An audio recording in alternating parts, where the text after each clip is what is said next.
Well, good day, everybody, or good evening, or maybe good morning, afternoon, or some crazy hour of the night, depending on where you are when you watch this. And of course, when you watch this, you can even watch it live now if you want. But you know that's if you're watching live, don't you? And well, who knows? I won't edit it out anyway. My name is Mal Burns, and I'm here to bring you the news headlines from Metaworld for the week ending the 6th of March, 2022. Indeed. And as I say, my name is Mal Burns, two separate words, but I get squashed on Twitter, I get squashed everywhere. It's disgusting. If you want to find me on Twitter, you've got to go to twitter.com/Mal Burns, Malburns, all one word. And there's a companion stream there too for twitter.com/Metaworld News, again, all one word. And more on that later.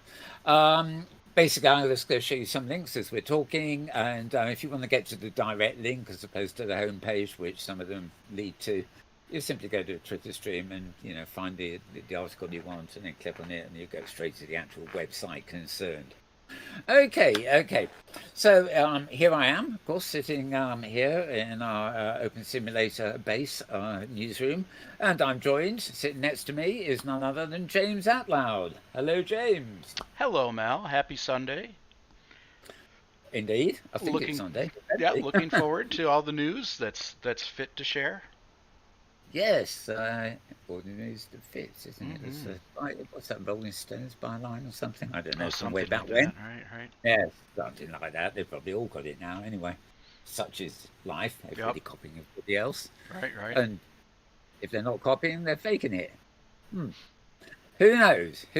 Just wish that certain people driving tanks on the other side of the world were faking it, whereas in fact they're not faking it. This is, of course, sad news. And I've still... No, I don't think I've got it open, have I? Oh, yes, I have. There we are. Look. There it is. There it is. Poor little thing. Puny Putin's gone limp. Gosh golly. Look, his tank's not working. He can't fire anything. Oh dear. Talking of stupidity, here's another picture for the day. What do you reckon, folks? Would you want to wear one of those? Have you got anybody to wear one with? I don't know what the maker headset is and whether it's two super glued together or what, but it looks downright daft. As do so many helmet jobs these days. Yeah. Or a mock-up. Maybe it's a mock-up. Yeah. Quite a good one if it's a mock-up, but why? That is the question. The end of the question is why. So, there we go. Bit of Putin and stuff as well. Talking of Putin, of course, we got a lovely little thing at the side of the stage here. Oh, my. Courtesy of Open Sim World, I believe. I was shopping, yes, indeed. Can we put that on YouTube? Yes, of course you can. I'm actually looking at the monitor here, but we're quite a way behind actually. So. No. Oh no, you've sort of called out. You're actually showing my website. Oh, there it is. Yeah, yeah. That's it. We can see it now. There it is. So yeah, a finger up, not a thumbs up, but a finger up. Up yours, Putin. Yep. The Putinator, the puny Putinator. Yep. Yeah, whatever. Mr. Limp. Right, okay. Let's get back to the serious stuff. Well, that's actually the most serious stuff there is, but we obviously have to talk about the Metaworld kind of news, which is virtual spaces, immersive spaces, virtual worlds, and by and large, non-helmet VR. Trying to avoid the word the metaverse, and obviously something that works on a 2D screen that also works in VR is fine by us. But, sort of playing it old school a bit, rather than all this new helmet technology and 1001 interpretations of the word, the M word. Yeah, 1001 M's. We're not interested, folks. Anyway. What we are interested in lots of news, and we don't have actually a huge amount this week because we're condensing what we bring you. But obviously, I think you already saw it on screen actually. The XR Week Peak, which comes from the Scarred Ghost. Cue the music. Oh. Trying to There just we are. trying to cue the image. Oh, fair enough.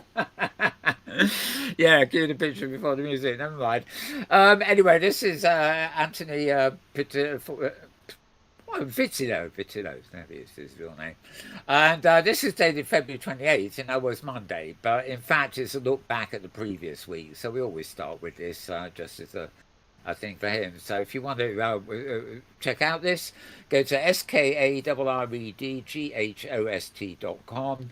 And as you can see, it's just a sort of roundup of various things. A big thing there about Sony and their PlayStation 2000 or whatever the hell it is. More of the God Emperor Zuckerberger. And, well, yeah, he includes everything. And it's very renowned for having long posts, so it's usually a good meaty read, even if it's a list of highlights. Anyway, as I said, scarghost.com for that one. And let me put that one away and come down the list to where we need to start. Okay, well, following last week, I forget, was it last week or the week before, where shock horror, there were no voices of VR. Well, this week there was 10:58 there. It was talking about building blocks of the metaverse, interoperable standards, summarizing the metaversal initiative conversations. And this, Evo Haining, good friend of ours, along with Julie Smithson, hosted this on, was it? Yes, it was, oh, no, Tuesday, I think, March the 3rd. I can't remember. It was someday this week, anyway. So I was actually on the at the Zoom event, or well, it was at the AWE site, or live, and it was a really interesting conversation.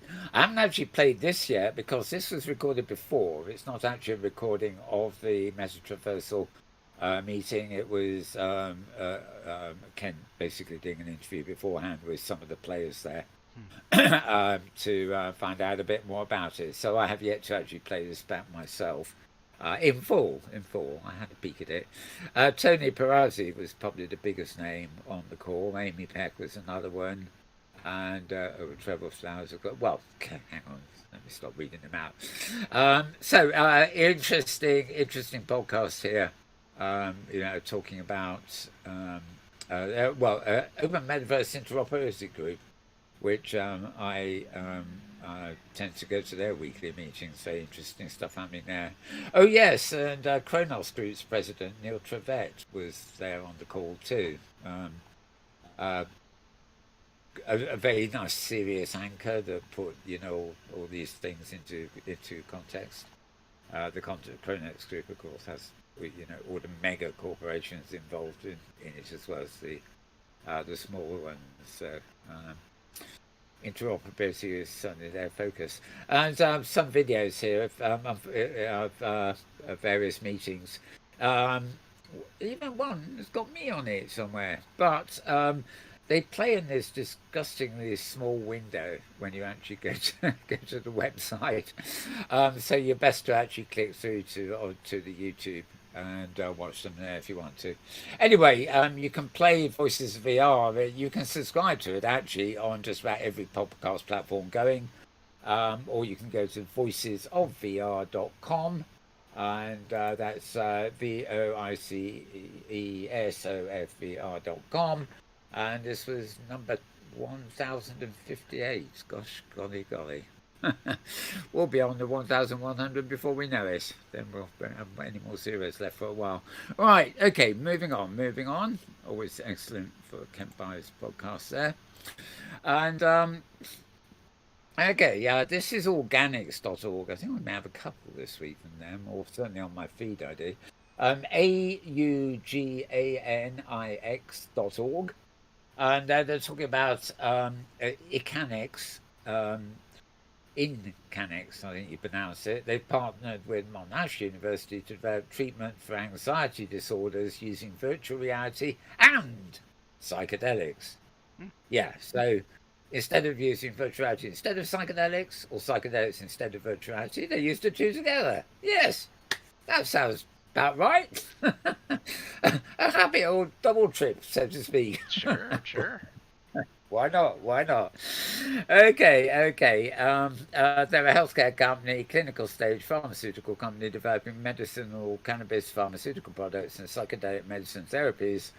And it's executed a license agreement with Monash University in Melbourne, Australia, to develop a novel treatment that combines virtual reality and psychedelics. This marks the initiation of a second clinical psychedelic therapy program, according to the company. I can't get used to mentioning the word psychedelic in all these contexts these Oh, days, you know. okay. But what? Why not? Why not? The best VR is psychedelic, man. But believe me, you don't want a heavy helmet on to trip out. Oh, I better shut up, haven't I? Right, okay, so this post is, I said organics.org, auganix.org. And as with all these posts, if you can't find it immediately on the home pages I'm reading out, just follow the link on my Twitter feed, twitter.com/Mal Burns. And wherever the link points to, is the actual page you want, as opposed to the home page, which you sometimes get if you follow my verbal advice. As is very much the case with this next one, which is Forbes.com, Forbes.com. And this is the weekly review, Week in Exile from Charlie Fink over there, along with, there are many so-called metaverse, inverted comma, articles during the course of the week, but unfortunately some of them are about what I call the undefined metaverse that has been reinvented 1,001 times since Lord Emperor Zuckerberg mentioned it first. Anyway, this is Charlie's roundup here, and he looks at Mobile World Congress, which sort of overlaps VR a little bit in Barcelona, smaller than normal because of COVID and all that sort of stuff, and maybe approaching tanks. I don't know. No, Barcelona is not. That'd be quite a long way to go, but it is on the Mediterranean, which would be a quick sort of detour, wouldn't it? I don't think the warships can get out of the Black Sea. They have to have permission to go through Turkey to get out, and Turkey's not letting them out. Or any more in. Right, sorry, I'm diverging into other news again, haven't I? I think the reason it's quiet this week, I think it's the same for everybody, you know. There's unless there's scheduled launches of things like that, there's a sort of let's just say the enthusiasm for the sort of lesser newsworthy items is probably not there. There's too much serious stuff going on. Anyway, yeah, as I say, Forbes.com, Forbes.com. You should be able to find this fairly easily. Charlie Fink writes quite a bit there, but as I say, you can go via my Twitter feed to get there directly. Should you need to do it that way around, so to speak. Right. Okay, an article at Wired.com here, actually. This is one of those stinky articles. And, yeah, thank you. Thought it wasn't going to change its format for a minute. This is at Wired.com, but it's actually written by Varner James Orr, or Hamlet Orr, as many know him, who does New World Notes. And once upon a time, he used to be Second Night's embedded journalist, which meant he was employed by Linden Lab to be a journalist trying to cover the whole world. The world was a bit small about that, mind you. Okay, VR will make life better, or just be an opiate for the masses. Well, I'll say one thing for Hamlet: he's good at writing headlines, even if he otherwise doesn't always hit the mark when the other stuff. Virtual reality will dramatically transform movies and gaming, but some see an even loftier goal for the burgeoning technology. And yeah, serious picture there. Well, they've got to find some graphic, haven't they? Anyway, he just talks about transformation and everything else. This is one of those articles that you want to send a link to people that don't really know about, what virtual worlds and immersive space is all about, let alone the metaverse. Well, nobody knows what the metaverse is all about, do they? Because it's no longer what we thought it was. The God Emperor may have a secret recipe somewhere, but not one that makes sense to any of us. And mentions another Second Life, I suppose, obligatory mention there. So you'll find that at find it there, Wired.com, Wired.com. And I think that's the American edition. I think the UK edition is Wired UK.com or something. But I'll find it anyway, I'm sure, if you want to. So moving on from that one. Let's see. Right, now this is an interesting. I don't know this site actually, well, because it came in via feed, of course. The site is called newatlas.com, newatlas.com. And I didn't get to see much coverage of this, apart from I think the odd person retweeted it from mine, but whatever. This is an ultrasound panel that adds mid-air haptic feedback to VR. Now, of course, this is for all you helmet freaks out there. Hello, James. Okay. I'm a freak. I should coin a phrase. Super freak. Super To freaky. coin a phrase, yes, to coin a phrase. So, helmet head. There you are. 2 ages for that one. Yeah. Anyway, it's just it seems rather oddly useful if it comes. I mean, obviously you're seeing something in the picture there that doesn't exist, but you've got to imagine it's a sort of grid, and it uses ultrasound, and of course ultrasound's very sensitive. That's the stuff they rub your tummy with it to check out babies inside you. Well, if you're the right sex to have babies inside you, of course. Although fine with me is a barrel of flab. But ultrasound is ultrasound. It can pick up all sorts of things. And this tech startup called Emerge, they're having a crack at the idea of Emerge Wave. And it's a device that pairs the helmet and emits ultrasonic waves that lets users to feel virtual objects and sensations. So that grid there, actually, although you don't see it as a grid, it gives you a sort of tactile sense of touch to various things. I suppose you can imagine it as a sort of VR braille in a way. The grid, tactile sensation is positioned in that 3D grid, and you sense the ultrasonic waves, and you sense them actually as touchable, feelable virtual objects and sensations generally. So the panel sits on your table and projects a 3D volume of ultrasound into the air above it. And when you hold your hands over the device, which you can, the device is actually quite small if you look at it there. In fact, somehow it feels more like it should be like a big mouse pad size. But anyways, that's it. And when you hold your hands over the device, you can feel this force as tactile points, which extend as far as 3 feet above the panel and spread 120 degrees around it. So, well, all the specs are here, and it all sounds very interesting anyway. And as I say, you'll find this link at newatlas.com, newatlas.com. So put that one away, and we'll move on to guess who? He's back again. He's howling again. Anthony Vittillo, the scarred ghost, otherwise known as. Yes, indeed. This is one of his other posts from the week, actually. He's had a couple during the week, but this one is probably only a significant one. It's about a custom home mapper. Lets you map your house and play other VR games in it. In other words, you can use the app, to wander around your real-world house. And instead of just taking photos, this company called Curious VR, it's an application for Quest. Actually, is there a camera in Quest? I suppose if it's... Oh, yeah. You know. Yep. Is it an outward look? I'm sorry, I missed that. Yeah, well, actually, I've just read this bit. It says it's a cool application for Quest, but I didn't know there was an outward-facing camera. Yeah, there are 4 outward-facing cameras, and that's the essence of inside-out tracking. Yeah. Okay, so you could literally film your real-world house while you're in there. You really can, yeah. And therefore, this helps you turn it in to a VR environment. Yeah, that, or maybe you could use a cell phone to capture images and have it extrapolate. Well, yeah, I remember one time, back in the early days of Second Life, I thought, well, can I take photos of my environment and upload it and sort of... I did for a while try and make a sort of copy of my environment, but in the end, I realised that virtual reality offered me something I didn't have in real life, and that was the ability to walk around without falling over objects. Yeah. or falling downstairs for that matter. Useful ability. Yeah.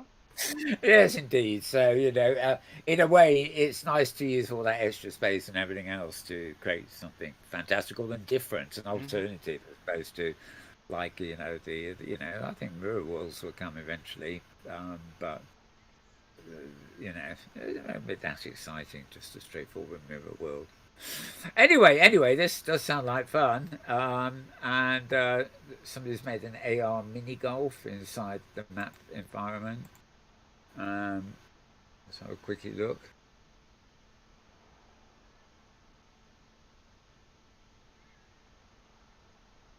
Uh, you did get the idea. Oh, I see. Yeah, I thought that was weird putting it in an old Game Boy cartridge or something. Hmm.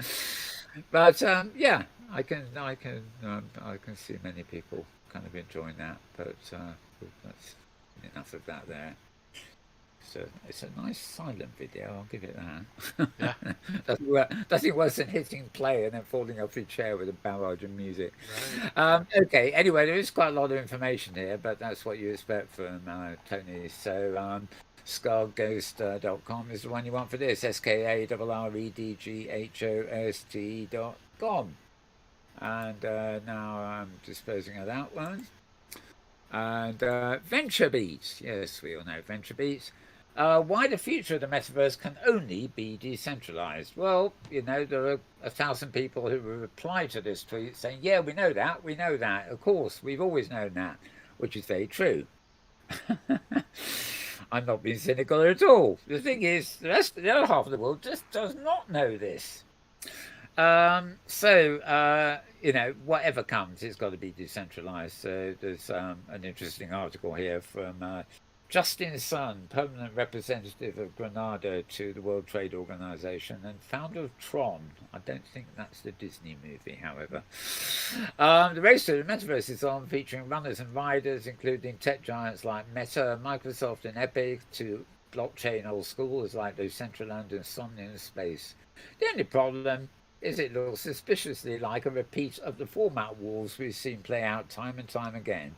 Just look at the current video streaming fiasco, etc., etc., and they look back to Betamax, Loser, MySpace, Lost, etc., etc., dystopian visions. Yeah, too many of them around in both worlds at the moment, but there you are. DRO's talking about quite a lot of different things there that are relative to the equation. So VentureBeat are another one that does pretty meatical articles to read, actually. So VentureBeat.com.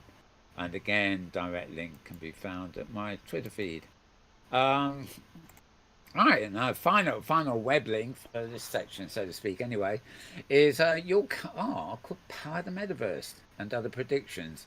I'm not a big fan of predictions, but in fact, we got electric cars already, how to charge them and things. And the idea is electricity is, we need to stop using non-renewable resources to get electricity like so many other things. But I think we will be stuck with electricity ultimately.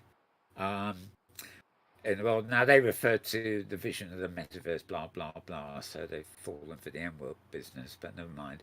At first, it will only be able to cater to sight and sound, and maybe a little haptic feedback for touch.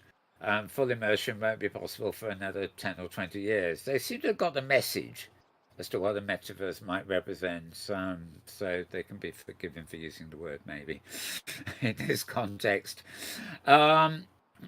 They liken Final Fantasy 14, I think that is, with 3.3 million players, a huge amount, but clearly manageable.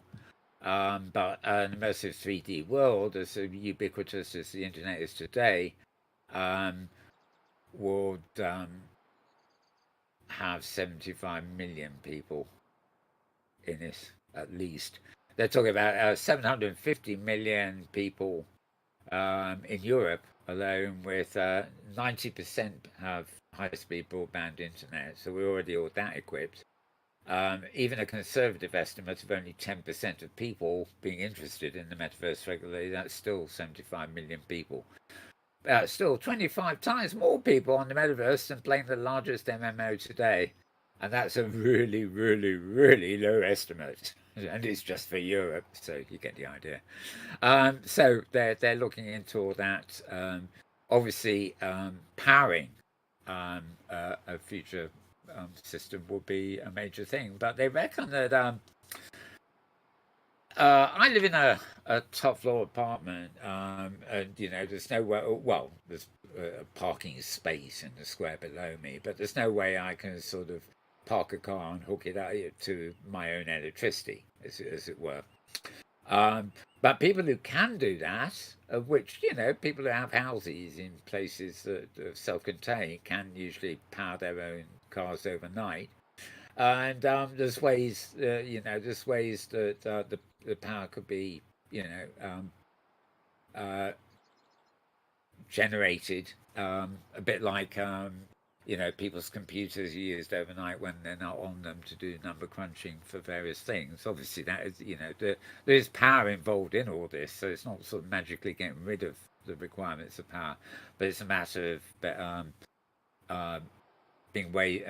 finding ways of doing it that are cost effective and not damaging or not nearly so damaging to the environment. So anyway, they've looked at the power side of this and a whole lot of other stuff here too. Nice sort of roundup articles that talks about jobs and everything else. So it's again, this is another post at VentureBeat. Nice meeting one here too. VentureBeat.com.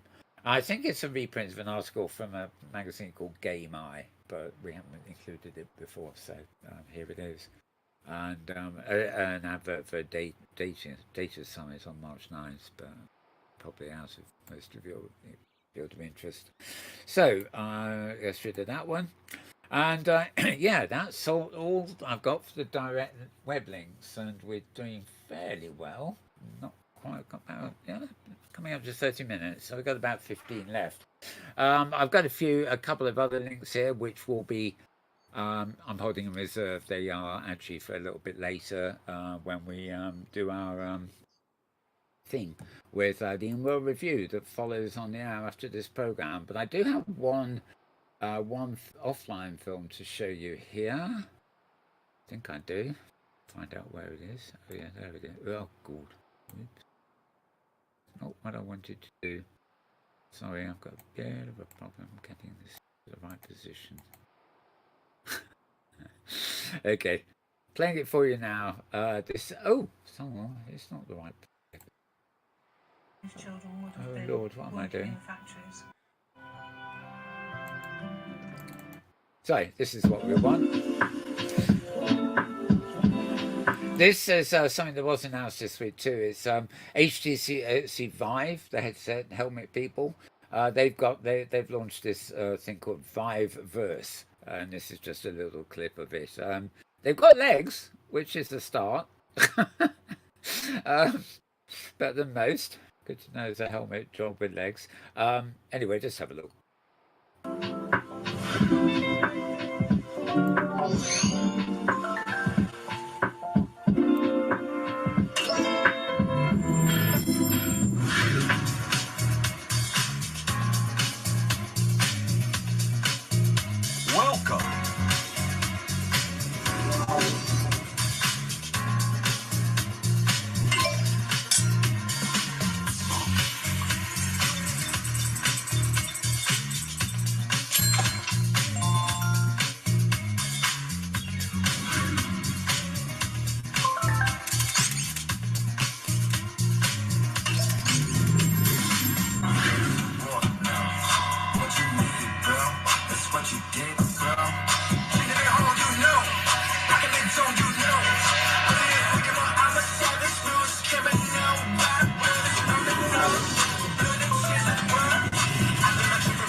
Well, there you are, Vive first. Now, I don't know whether that's something that only you can only access if you actually have a Vive helmet, which is HTC, of course. None of your God Emperor's products on this one, or otherwise. But I must say, I'm not going to go and buy a helmet just to go into that world. Quite frankly, I quite like the look of it. I quite like the look of the interface. Obviously, the messaging's built in.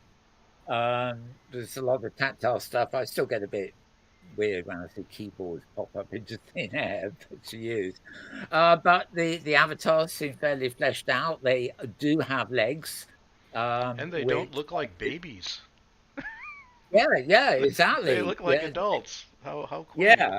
In fact, presumably unlike Zuckerberg land, Yeah. it would appeal to adults, Hmm. especially as HTC Vive. I think is a bit more costly than Yes. Zuckerberg's toys, you know. But yeah, it just looked good, and I keep reading excuses saying, well, the reason helmet wheels can't have legs is because of I don't know viewpoints and whatever. But clearly, they've found a way of having legs, and they look properly legged as opposed to legless, So I thought that was worth showing. I think it was a quick word. Vive, what was it? I can't remember. It was going Vive first, I think it was, wasn't it? I've Hmm. forgotten Hmm. already. Yep. Quite an interesting one there, anyway. So yeah, I've got a couple of other links for the InWorld review in a minute. So our final stop, as always, is my feed at Mastodon. To get there, you want to go to Mastodon, Mastodon.social, and then slash the at symbol and Metaworld. So at Metaworld um, and Mastodon and social. Um, and basically, this is where I keep the sort of more serious technical sort of videos as opposed to the in-world performances and dances and all that sort of stuff. Um, a new a new F Reality podcast, which is looking at the PlayStation VR 2. Quite interesting from a general metaverse point of view. They're looking at stuff on Quest as well. Their orientation is much more towards gaming and the more serious enterprises, enterprising kind of things you can do in VR. But it's still a very good broadcast. And that came up yesterday. Also, yesterday, or probably actually the day before, Charlie Fink's video version of the Week in XR, totally different from the thing at Forbes.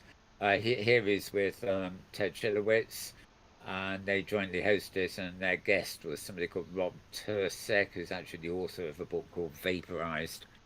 So that was quite interesting. If you go, you don't need to go to Mastodon to find these links. They do appear on my Twitter feed that I've been, twitter.com/Mal Burns. And, you can also obviously click through to YouTube or in some cases Vimeo or whatever the source is for the video itself. Near the end of the week, we had latest Between Realities. Again, they have quite a lot of gamey sort of stuff there, but they mix it with general VR. Sort of both this and F Reality tend to be focused on the helmet side of things. Earlier in the week, we had this one, which is Unreal Estate is booming. Metaverse adds value to virtual worlds. This was interesting. Tonight's original report: how properties are selling like hotcakes in the metaverse.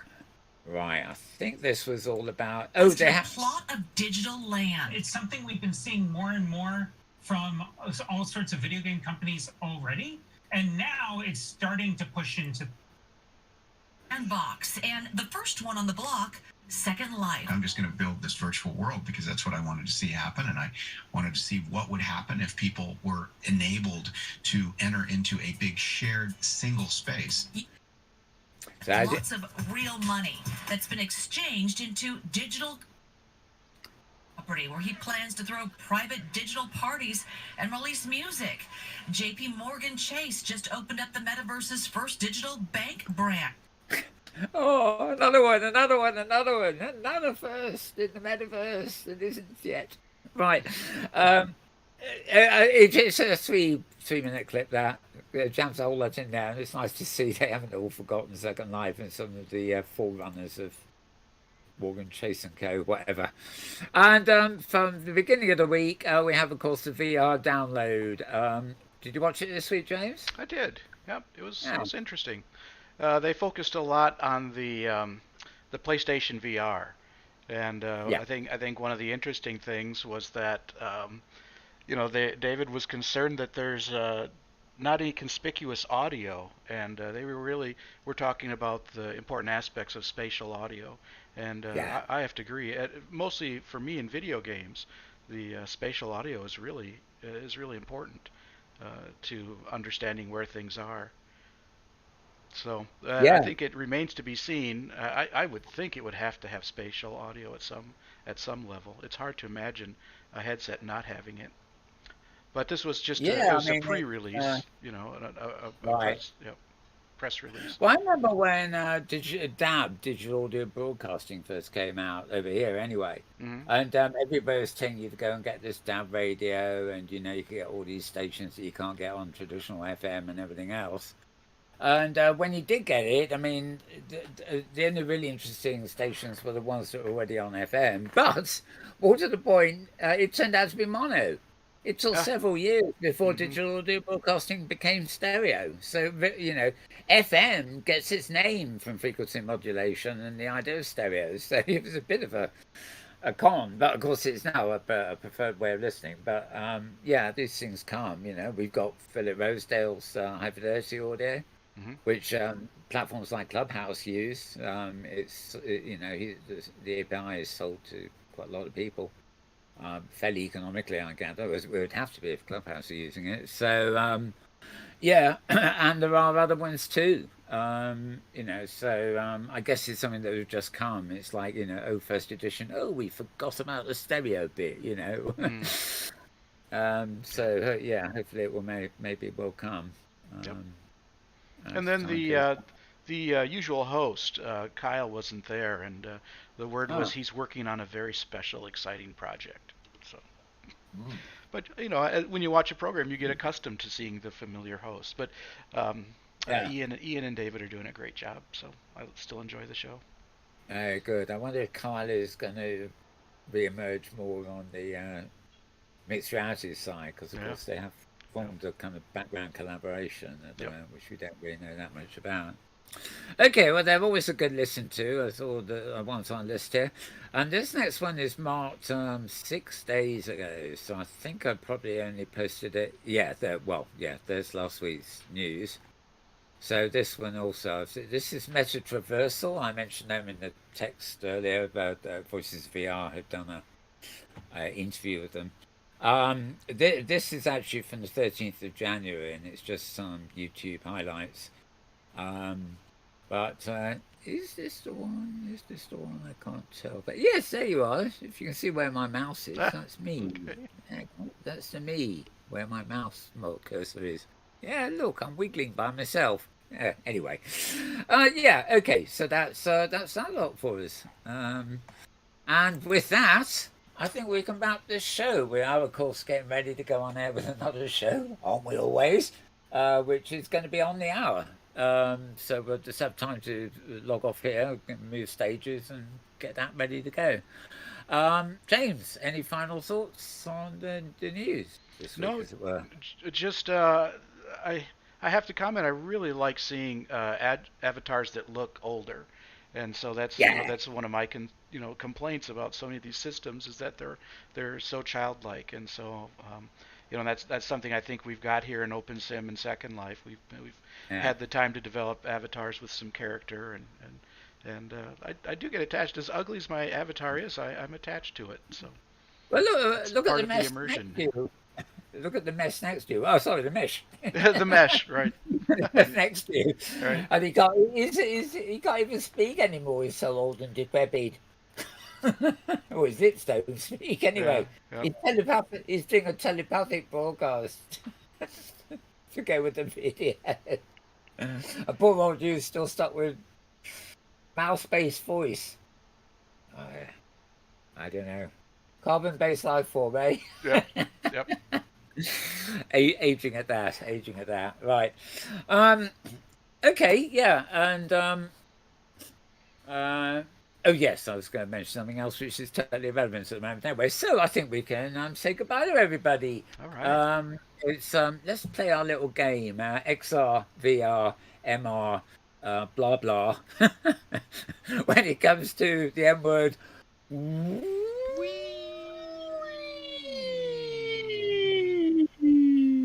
Wow.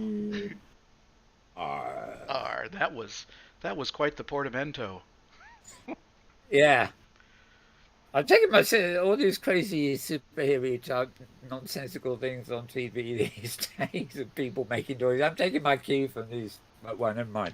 Okay, we will be back next week, same time, same place, which is basically 11 a.m. Pacific time, live on YouTube. But you can watch us anytime, as you all know. And do follow my Twitter feed, as mentioned earlier, for all the latest news as it happens, so to speak. Twitter.com/Mal Burns.